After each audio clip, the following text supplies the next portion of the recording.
They say that fire does two things to whatever it touches. It either melts it into nothing, or it hardens it into steel. For a 19-year-old girl named Nneka, the fire at the junction did both. Every single morning at 4:30 a.m., while the rest of the street was still wrapped in blankets, Nneka's day was already halfway gone.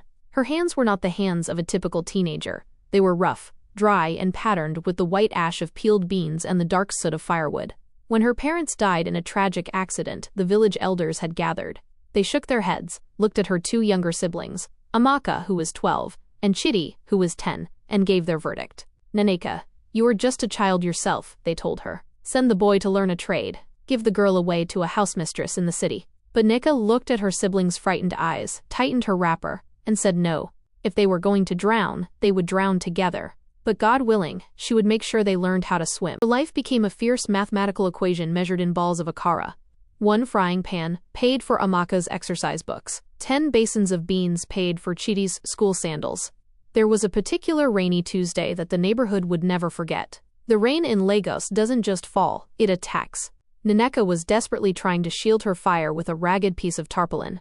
The smoke was blinding her, making her cough until her chest heaved. She screamed for Amaka to come out and help hold the pole, but 14-year-old Amaka stayed inside, complaining that the dirty rain would ruin her hair, and the smoke would make her clothes smell like a local kitchen. But little Chidi?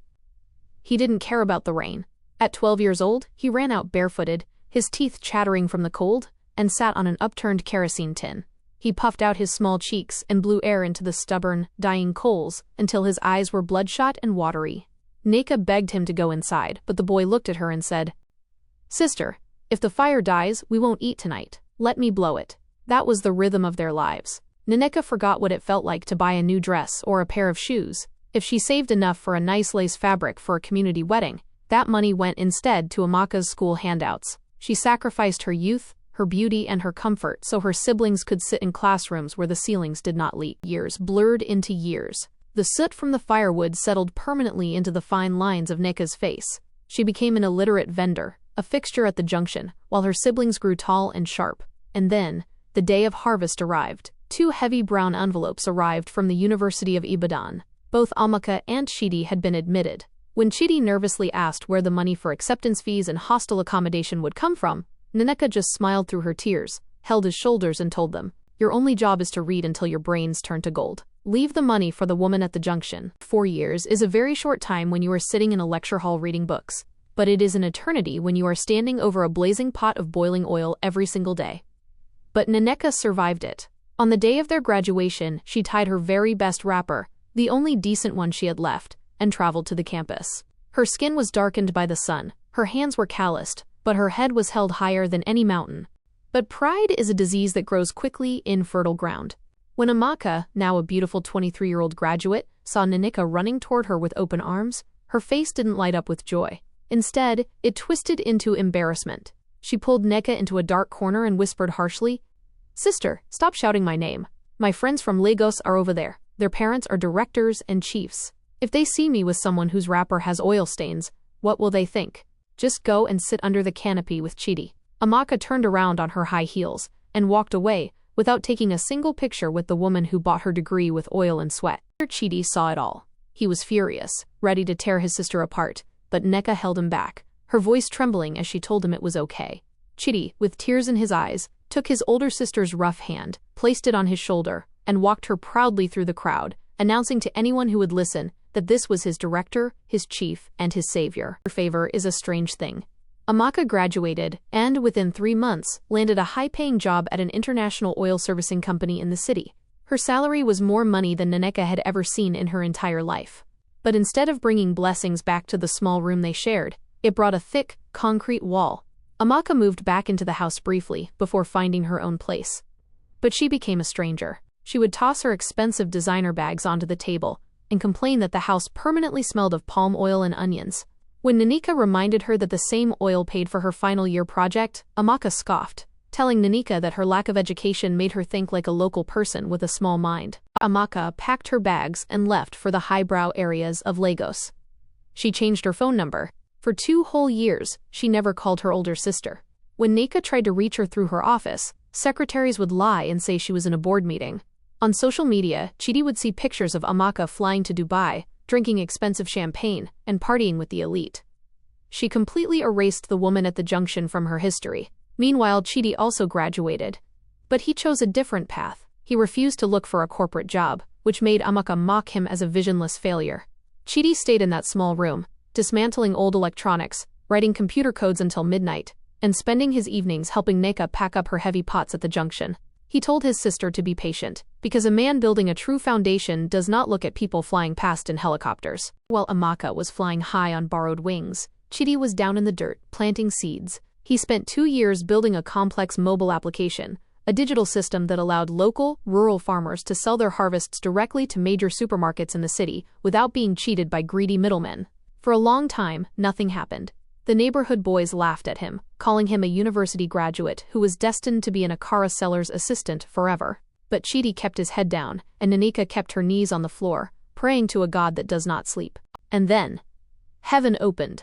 A massive venture capital firm from the United States arrived in Lagos, looking for local tech solutions. They stumbled upon Chidi's app. They didn't just like it, they bought a significant share of it for hundreds of thousands of dollars. It was a sunny Thursday afternoon when a sleek, black luxury car tore through the dust of the junction and stopped right in front of Neka's frying pan. The neighbors stopped talking. The marketplace went dead silent. The door opened, and out stepped Chidi, dressed in a crisp, expensive linen shirt. He walked straight into the smoke, took the long iron frying spoon from his sister's hand, and dropped it into the oil. He looked into her tired eyes and told her that her 20-year shift at the junction was officially over. He had bought her a beautiful mansion in Lekki, fully furnished, with a driver and a maid waiting for her. The woman who was mocked as an illiterate vendor was carried out of the dust on the shoulders of the brother she had raised. God had finally turned her ashes into beauty. Life in the mansion was beautiful, but Nanika's hands, now smooth and pampered, often felt empty. A mother's heart never stopped searching for the child that lost her way. And soon enough, the law of sowing and reaping caught up with Amaka. The oil servicing company she worked for was exposed in a massive, multi-million-dollar tax fraud and money laundering scandal. Because Amaka had been eager to please her corrupt bosses, she had blindly signed her name on the forged financial documents. Her boss fled the country, leaving her to face the heat. Within months, Amaka lost everything. Her bank accounts were frozen by the government. Her luxury apartment was locked by her landlord. Her expensive friends, the chiefs and the director's children, blocked her calls and vanished like smoke. She was left broken, penniless, and facing the threat of prison. One rainy evening, as Chidi and Neka were sitting in their living room, a knock came at the door. When Chidi opened it, he found a woman standing in the downpour. Her clothes were soaked, her expensive hair extensions were matted to her face, and her body was shaking violently from cold and shame. It was Amaka. She fell straight to her knees on the marble floor, weeping hysterically, begging for forgiveness, admitting that she had been a foolish, wicked sister who let pride blind her. Chidi's heart had turned to stone. He told her to pack her things and leave before he called the security guards, but Neka walked down the stairs. She looked at her broken sister, knelt down in the puddle of rainwater on her expensive floor, and wrapped her arms tightly around Amaka. Chidi protested, but Neka looked at him and said, "A house built on the foundation of Akara does not lock its door against the hungry. She is your sister." It took a long time for Amaka's soul to heal. The arrogance was completely washed away, replaced by a deep, quiet humility. Chidi didn't use his money to break the law, but he hired the best lawyers in Nigeria to prove that Amaka was used as an innocent scapegoat by her corporate bosses. She didn't go to prison, but she never went back to the corporate world either. Today, if you visit one of the most popular, high-end traditional restaurants in the heart of Lagos, you will see Amaka sitting quietly at the counter, managing the account books with absolute integrity and respect. And sometimes, on a quiet weekend, Nika will leave her mansion, walk into that modern kitchen, take a bag of beans, and fry a fresh batch of Akara for the customers. Because she knows that no matter how high a bird flies in the sky, it must never ever forget the ground that gave it the strength to take off.